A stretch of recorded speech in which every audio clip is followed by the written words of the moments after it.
We've had a bit practice with symbolism, so now we're going to expand what we've been looking at into analyzing poems. Specifically, we're going to look at one poem that's very connected with Hansberry's play, A Raisin in the Sun, that's going to tell us a little bit about where the title of the play comes from. So, first of all, poetry rules. By which I mean it's awesome, but it also has rules you have to follow. We talked about these back in zero point 0.4, but just to remind you of some of the main ones, poetry is written in lines, not in sentences. It's the poet's choice where to end the line. Poems use language creatively to get deeper meaning across. They don't just say things literally, that's things that are straightforward and factual. They use figurative language that is suggestive and imaginative. There are many, many kinds of figurative language, but two in particular that we're going to focus on today are symbolism, which, as we learned in the last video, means one thing representing a bigger idea, and simile, comparing two unlike things using like or as. So let's look at a few examples of each.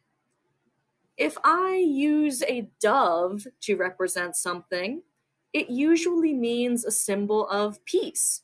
Now, a dove is just a bird. It's not particularly peaceful compared to any other bird, but over time, doves have been associated with the idea of peace and coming together. So if I show you a dove, you're going to have that idea in your head. On the other hand, if I show you a raven, well, this is also just a bird, but ravens tend to be symbols of death and darkness, especially when they're paired with a skull, a classic symbol of death. So these two birds both are literal animals, but they represent much bigger ideas. If you have ever watched a romance movie and one of the characters says, "Oh, that kiss was like fireworks," they're not literally saying that their mouth was exploding in bright colors. That would probably be pretty painful. Instead, they're comparing the kiss to fireworks to get across the sense of excitement and celebration.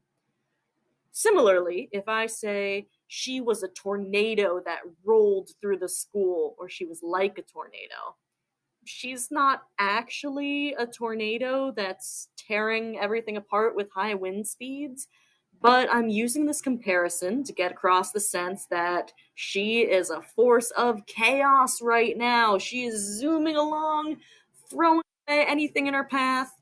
So that's how simile works. I'm connecting one thing to another to make you think.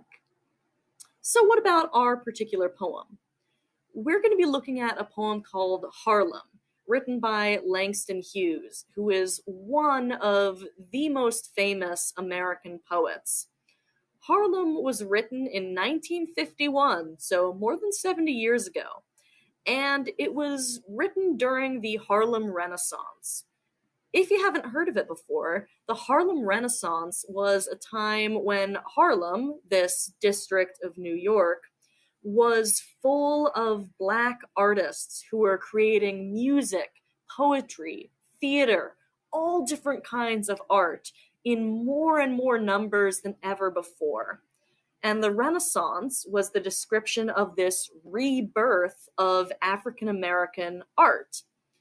This poem is important for our unit because it's actually the namesake of A Raisin in the Sun. It's where the title comes from. So as you read the poem, keep a few things in mind. Firstly, why call this poem Harlem? Langston Hughes never actually mentions Harlem in the poem, so what does it mean that he's trying to connect it to the Harlem Renaissance?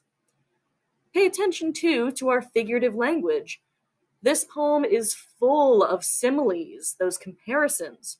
What kind of tone comes from those similes? Are these positive comparisons, negative comparisons, something in between?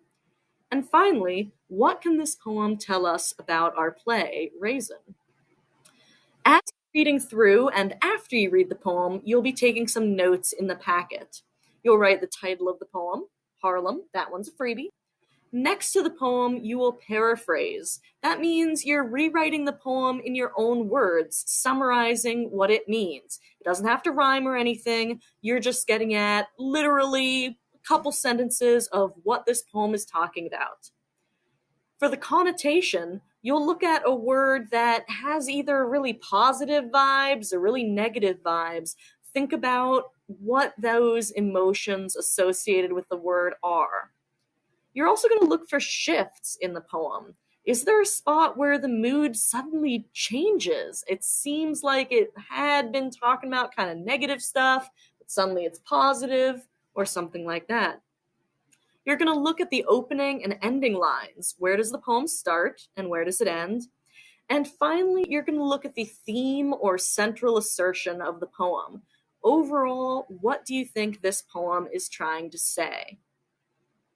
So take a look at Harlem written in your packet, and as you read, look out for that symbolism, look out for those similes, and think about what Langston Hughes is trying to say, and why Lorraine Hansberry might have named her play after this poem.